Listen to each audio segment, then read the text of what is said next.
Good afternoon, everyone, and welcome to the Combined Governance and Audit Committee stroke Joint Scrutiny Committee, Wednesday the 19th of February 2025. Please note today's meeting may be recorded. This recording will be broadcast on the authority's website and may be used for training purposes by the Democratic Services Department. All attendees will be in view of the camera, and by attending you are consenting to being filmed and to the possible use of those images and sound recordings being used as outlined above. Item 1, apologies for absence. Gary Thomas. Yes, Michelle. Clive Tuvey. Clive Tuvey. Thank you. Claire Jones. Claire Jones. And Julia Jenkins. And Julia Jenkins. Any other apologies? No. We go on to item 2, declarations of interest, taking into account A and B. None.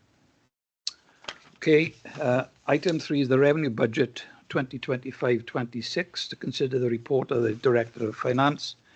Craig will take us through the covering report, and when he's finished that, I intend to go to the appendix and I will deal with that page by page, asking members present if they've got any questions and then to comments. Okay, and that's the way we'll deal with it. Okay, Craig. And before we start, Craig and Ellis have another meeting at 5 o'clock. So we'll try and get through this meeting as quickly as possible. Over to you, Craig.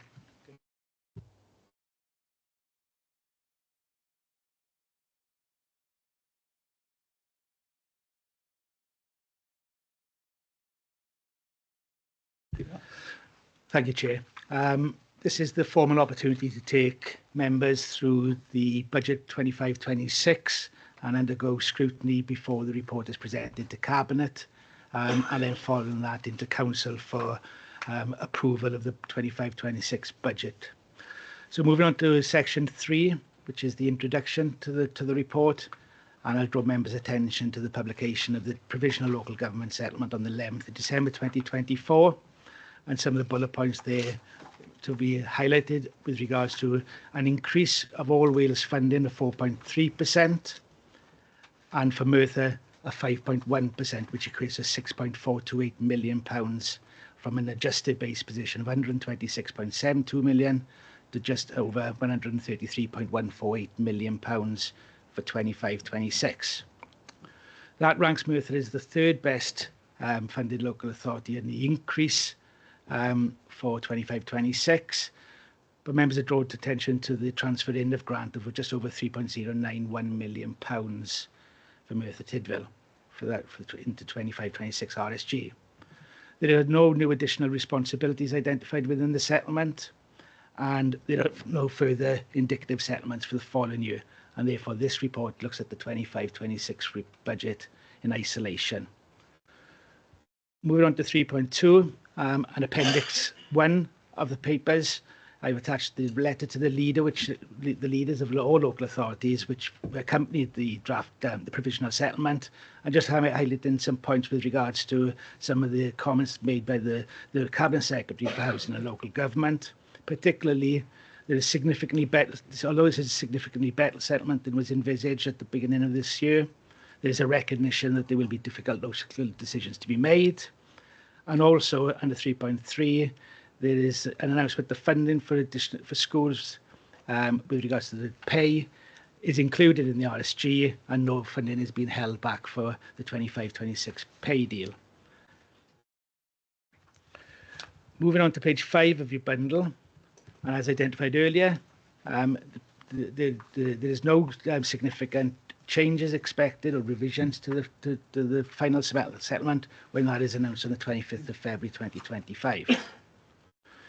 So where we were, back in April 2024, the medium-term financial plan was approved, which identified an £8.778 million funding deficit, projected deficit for 25-26, and a £10.122 million deficit for 26-27. and those was underpinned by a number of assumptions which are included in 4.2 of the report, namely a 2.3% in pay award assumption per annum included, and a 2.4% increase in funding from Welsh Government over the 25-26 and 26-27 financial year. And council tax increase assumptions was based at 5% per annum. Where we are now, a report was brought to both Cabinet and Council on the 8th of January, updating those funding assumptions, and you can see that in Table 1 under the original 25-26 column. Since that time, we've revisited some of the assumptions and some of the additional service demands and reflected on another number of areas, and the revised position is found on the column on the right-hand side. Our current gap, after factoring all those changes and revisions to assumptions, is a funding provisional budget deficit of £5.279 million. Under 5.2, it just reflects on the settlement that we received, as I just referred to earlier, under Section 3 of the report. Under 5.3, the current proposal is that there is no additional funded savings required from schools for 25-26 financial year. Moving on then to our pay award assumptions. We have reflected on the pay award assumptions of 4%, and we have reflected on the most up-to-date information we have received from OBR and with regards to pay offers by employers in England, particularly around education and NHS, which is 2.8, and we have now revised assumptions into this budget proposal of a 3% pay award for both teaching and non-teaching staff across the local authority.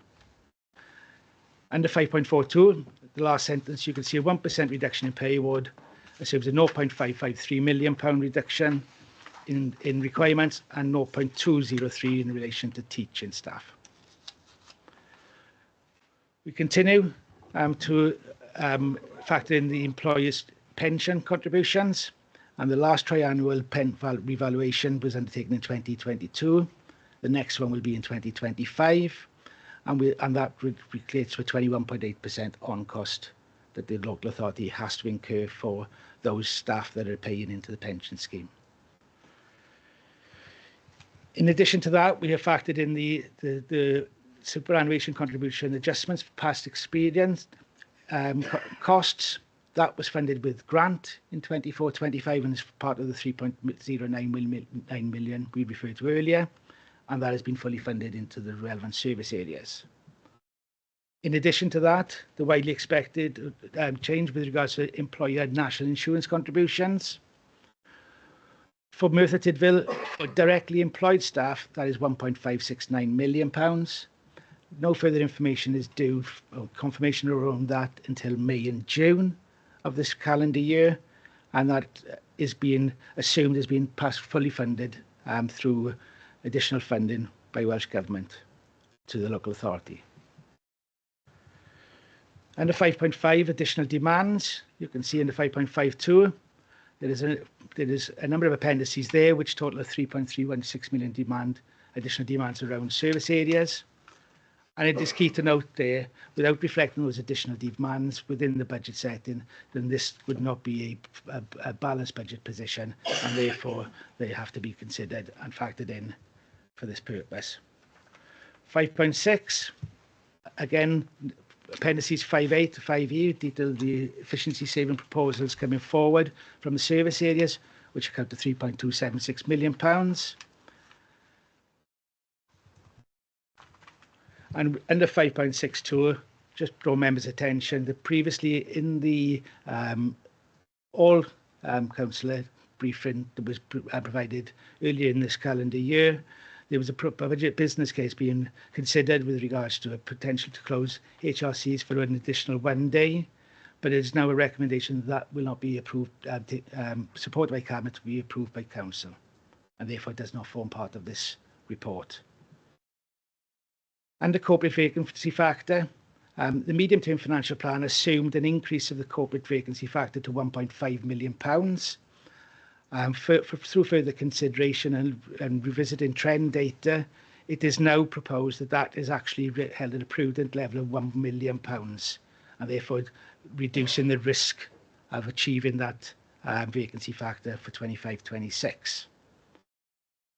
As touched on earlier, the MTFP was based on a 5%, and this report continues to hold it at 5%. And members draw to attention that every 1% increase after is a net increase of £300,000 to the revenue budget after considering council tax reduction scheme impact. Therefore, under 5.9, members will see that this will be a budget requirement ask of 172.483 million on those assumptions, with funding after taking into adjustment the council tax base being 172.33 million, which leaves a current budget deficit to be found of £153,000. Within that budget proposal, members will note that it is use of budget reserves of 1.5 million, which reflects the underspend reported in the 23-24 position on the revenue budget.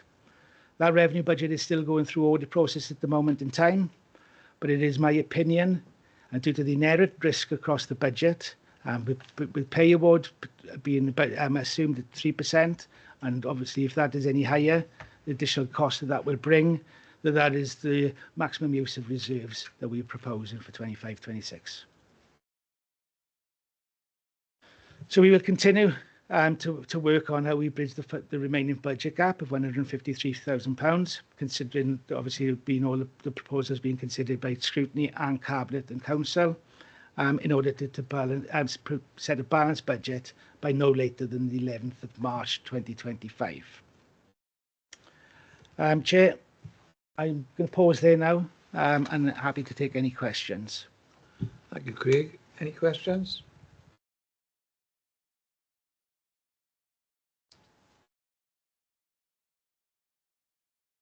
Yeah, it's not coming up yet. Councillor Barry.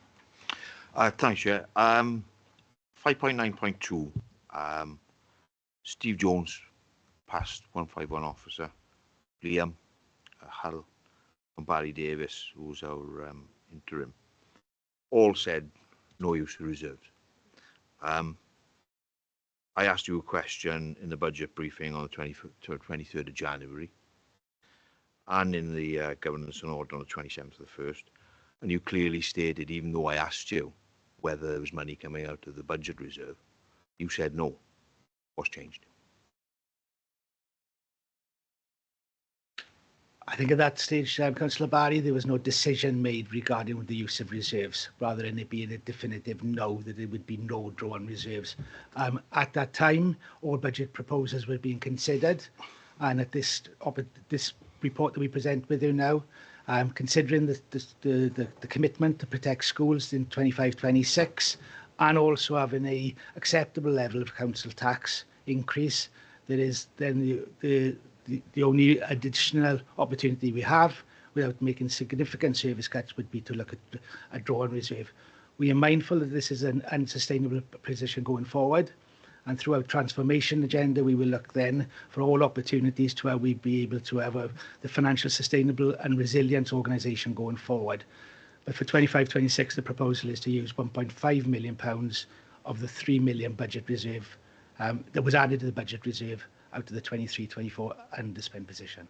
And have you identified how you're going to replenish that 1.5, or are you saying that it's generally going to be through transformation? Transformation is not going to bridge all of that gap, so we will look at all opportunities. Everything obviously will be considered in the round. You will also see in the budget proposals that we've got, we have identified a transformation programme saving of £350,000, which we will look to deliver in year. But that's going to be delivered in year, or we will look to achieve that in year, and then we will go into the budget round, budget setting then for 26-27. In addition to that, after the comprehensive spending review that has been completed, we should have more firmer information with regards to indicative settlements for the next two financial years, and that will then give us the scale of the challenge that this local authority, along with all other local authorities, will face in setting balanced budgets and being financially sustainable over the medium term. Lovely, thank you, Craig. If I have another one, Chair? Sorry? Another question? Okay. The 3.091 million that is now within the revenue settlement, that was grants that came within the revenue settlement, Are they ring fenced? Those grants mainly relate to the transfer in the SCAPE, teacher's pension, fire pension, and then there is also other transfers in around the homelessness agenda. They're not hypothecated as they form part of the RSG, but where those grants have transferred in, funding at the appropriate levels has been allocated to those services, so there is no reduction in those services. Those services will continue. Okay, lovely, thanks. Okay. Martin Beale. Thank you, Chair. Following on from Councillor Salmon's question, I'm just trying to get my head around exactly what we're trying to do with reserves here. I think what you're saying is in 23-24 we made a kind of windfall gain of 1.5 million. That's what you're utilising. There's another line in the table, which is the very bottom of page 8, which shows the contribution into general fund reserves. So does that in part offset that 1.5 million you're taking out by agreeing to actually boost reserves by 350,000? Am I reading that correctly? The £350,000 you refer to is a contribution that we have to make to general fund reserves for us to be in compliance with our reserve policy. Our reserve policy says we have to maintain at least 3.5% of our net revenue budget in general reserves. If we do not contribute £350,000 to the general fund reserves, we will not be compliant with that policy. So that ensures our compliance going forward. Okay. Just to clarify, though, the policy is in our gift to amend if necessary, though. It's a policy that we can go full council to a change. Sure. Other authorities will have a set financial amount or varying percentages. But the 3.5% is the current policy, and that's why we look to contribute 350,000 to the general fund reserve. Yeah. Thank you, Craig. Councillor Geraint Thomas. Yeah, on a similar point really with the reserves and that figure of 3.5%. With the use of the 1.5 million and putting the 350 in, what percentage does that leave us then, Liam? Sorry, Craig. After we contribute the 3.5%, it's around 3.7%. I can give you the exact figure, but it's key that you'll see in the appendices that we will get to with regards to adding to the general fund. We will need to continue to add to those reserves going forward in 26-27 on the assumptions that we're making with regards to changes to RSG and changes to council tax. So there will continue to be a contribution to that during future years as well. Can I come back on that question, please, Chair? So with that percentage you just mentioned, it's going to be this very close to the floor. You know, there's not much room for us to navigate from there. So what's the opinion of internal audit, Welsh audit, on the council going that far down in reserves? In regards to the general fund reserve? Yeah. Audit Wales haven't had an opinion on this at the moment, but we are very close to around that level now anyway. So we just can maintain that percentage of just above the 3.5% floor of that range with regards to policy. Whether or not, you know, we could even actually look to increase that in subsequent years so we get closer to the 4%, but that would reduce our spending power in year with regards to providing services. I'll ask a little comment from here, because if you remember, Councillor Jones, can I Come to comments. But it's to do with that, really. You know, back in 2017, maybe when that closed down to the use of the reserves, it did bring an intervention in from Welsh Government. And I think we need to be, you know, wary of that. Okay. Any other questions? No? Any comments? Yes, Councillor Barry.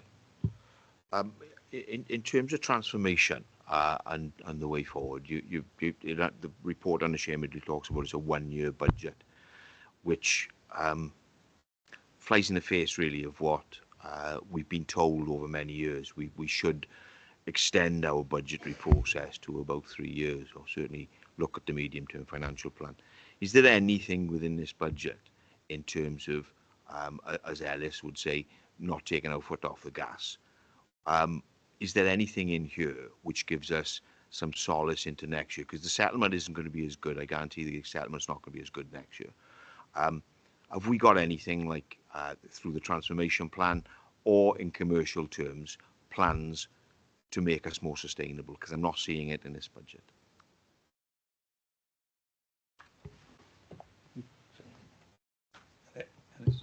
So obviously we'll bring back in front of council transformation plans as they develop, but all I would say is, and commend to everyone this afternoon, this approach is no different to lots of other authorities. So strategic use of reserves in order to buy time to transform is pretty much what everybody's doing right across Wales, because the levers we can pull are only so many.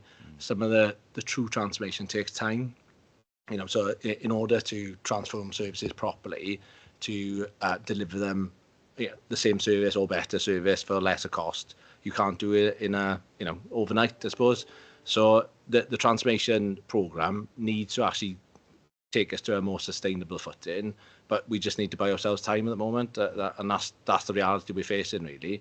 And just to pick up on Garen's last comment, obviously we invited support from Welsh Government. It wasn't intervention, so just make that point, just clarify that. And could I just follow up with that, Chair?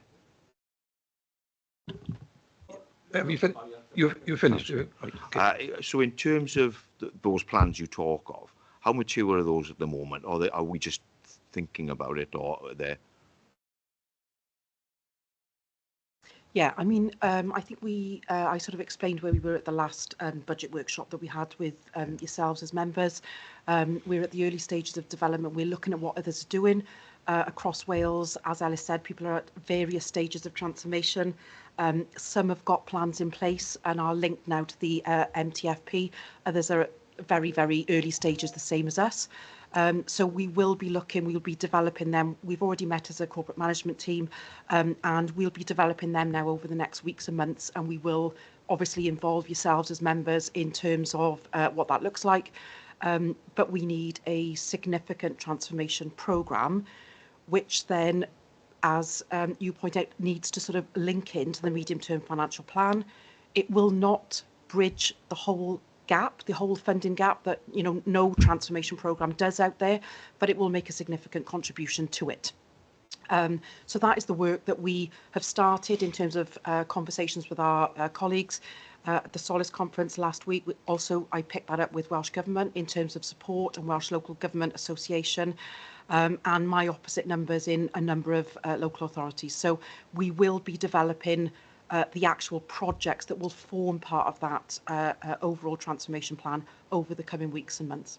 But members and others, stakeholders will be involved. Great, thanks, Anna. Okay, Councillor Geraint-Thomas. Thank you, Chair.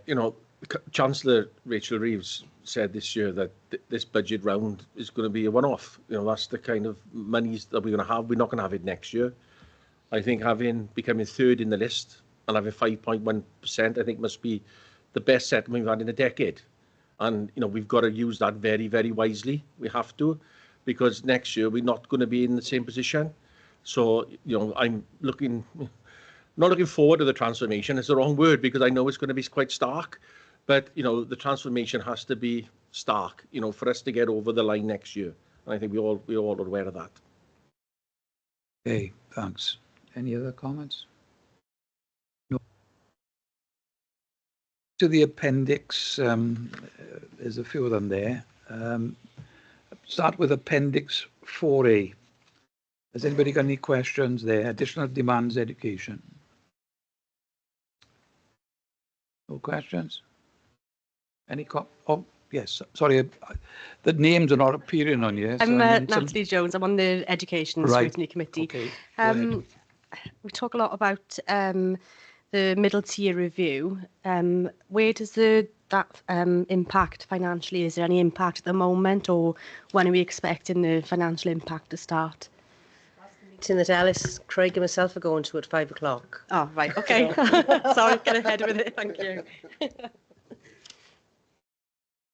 Any other questions? Any comments? No? For social services, any questions? No? Any comments? No? Okay. Appendix 4C, that's additional demands, economy and public protection. Any questions from anyone? No? Any comments? Oh, sorry, I'm in difficulty because the names are not coming up here. I'll have to get the officers to sort this out, Gerard. One question, Councillor Jones. On the top there, it mentions the Leisure Trust and the fund of the Leisure Trust. I hope that's a typo, because I hope the Leisure Trust is now a part of history. Yeah. Good point. Now then, so there's no other questions on economy and public protection. Any comments? Just had one. Okay. Appendix 4D, that's the additional demands neighbourhood services. Any questions on that one? No. Any comments? No. And then we go to Appendix 4E, and that's the additional demands governance and resources. Is there any questions? Right. Thanks, Clive. Chaplain. Thanks, Clive. Just a bit for information, on the corporate communications, relates to an additional communication officer's post. How many people are there in the corporate communications department?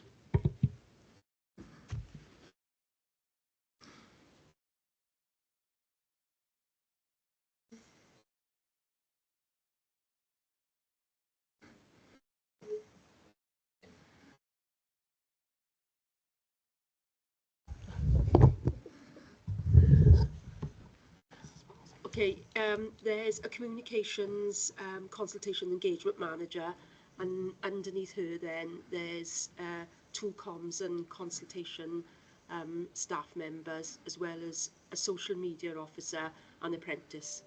So how many is that? 3, 4, 5. 5 and already. Apprentice. So we're going to go from 5 to 6. This is an apprentice post. That's an apprentice post. It doesn't say that. Yeah. Okay. Thanks. Okay. So, yep. What that additional demand identifies is succession planning. So we've invested in apprentices. This is then a post for the apprentice to, obviously, after we've invested in that individual and that skill set that we require as an organisation to enable us to be engaging with our communities and our citizens, and that's securing that resource going forward. Apprentices and bringing people on. Good. Okay, David. Yes.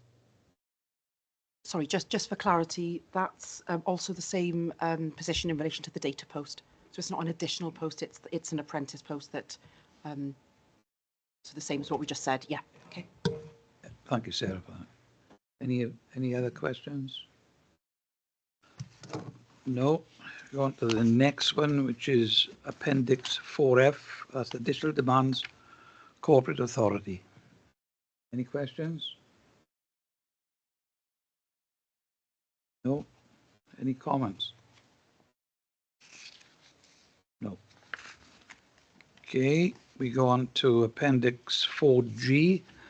That's additional demands corporate management. Any questions? None? Any comments? None. Go on to Appendix 5A. That's the efficiency service education. Any questions? No? Any comments? Martin. Thank you, Chair. I think this applies to most of these appendices in purple. There's a difference between saving and getting some external funding to bridge a gap. And quite a number of these are talking about external funding being used. So of this £3-point-something million worth listed in here as savings, quite a lot of it is external funding we've managed to secure. They aren't genuine reductions in services. So I think it'd be helpful just to differentiate between where we've got one-off funding and actual genuine reductions in services. I think it'll be helpful to understand, because to my maths, a good 2/3 of the things listed in these appendices have actually just we happen to be fortunate in getting additional income from elsewhere to cover the gap. And I think a lot of these things aren't actually efficiency savings, because I understand where the low-hanging fruit have kind of been well picked by now, and we are scratching along the bottom of trying to find savings now, aren't we? Thank you. We have got those figures, Martin, with regards to of those efficiency savings being reported, how much of that are for 1 year only. As you can see in the narrative on the right-hand side there, it specifically says that the efficiency saving is for 25-26. So there is an element about the risk there again in future years. But these are functions that are currently being carried out by members of staff that are co-funded, so they're eligible costs. And they will be charged against the grant for this particular financial year. Okay, Martin. Any oh, sorry, Sarah. Yeah, sorry, Chair. Just a comment on on that. Again, at the local authority conference last week, the use of external funding and the reliance on a lot of local authorities across Wales. To use that was raised, as an issue for all of us collectively. And I think that's something that, again, people are starting to look at as part of the transformation programme in terms of, how you transition from that going forward. So it is something I think that, not just us, but councils across Wales, I think, are having to deal with. And also the Cabinet Secretary raised the issue of grants, not just the administrative burden of grants, and Welsh Government are trying to look at that, as they have done previously, but also we raised the issue around the timing of some grants as well, and actually when they flow through during the year, it makes it quite problematical for local authorities, and some of these external grants we've had in place for probably 10-15 years. And they still are given on a 1 year basis. So we've sort of fed that into the Cabinet Secretary to ask them to look at that as well. Okay, thank you, Sarah. Any other questions? Oh, Andrew? It is exactly that we need clarity on. We all know there's grant funding being used for running of authorities.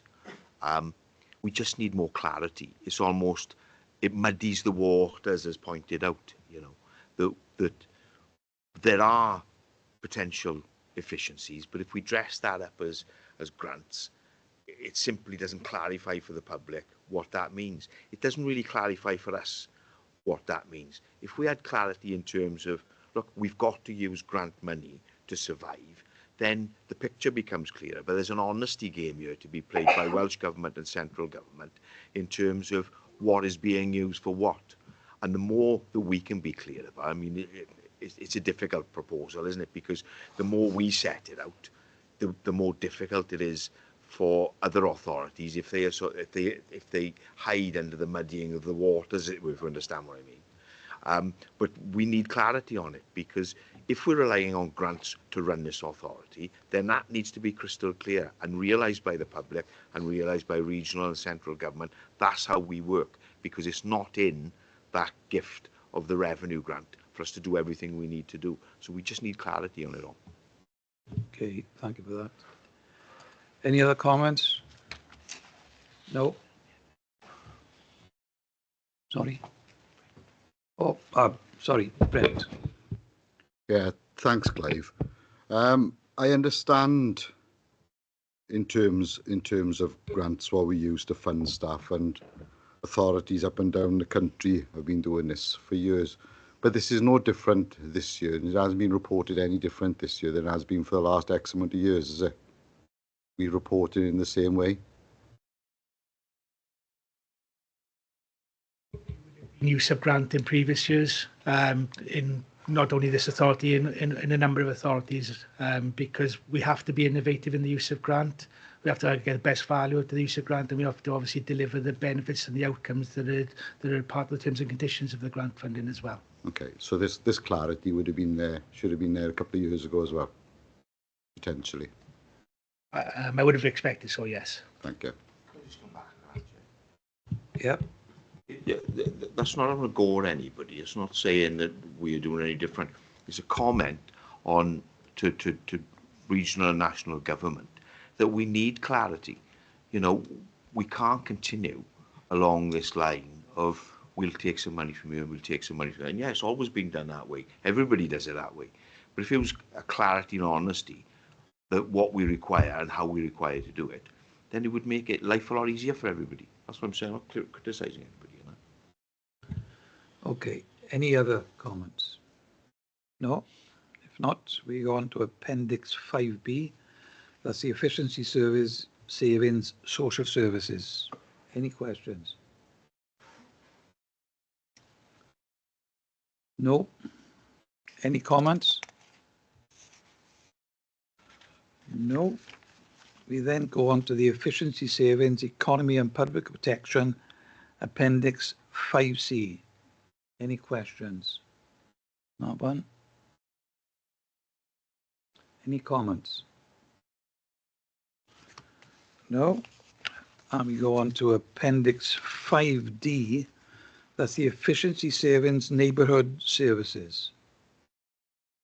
Any questions? No. Any comments? No. We go on to Appendix 5E. That's the Efficiency Services Governance and Resources. Any questions? No. Any comments? No. That completes all the appendices. Next item on the agenda is any other business deemed urgent by the chair. I have none. So can I thank you all very much. We've achieved going to this meeting before 5 o'clock. And I'm going to have a word with Democratic Services because nothing's happening on this system straight after this meeting. Thank you all for your attendance.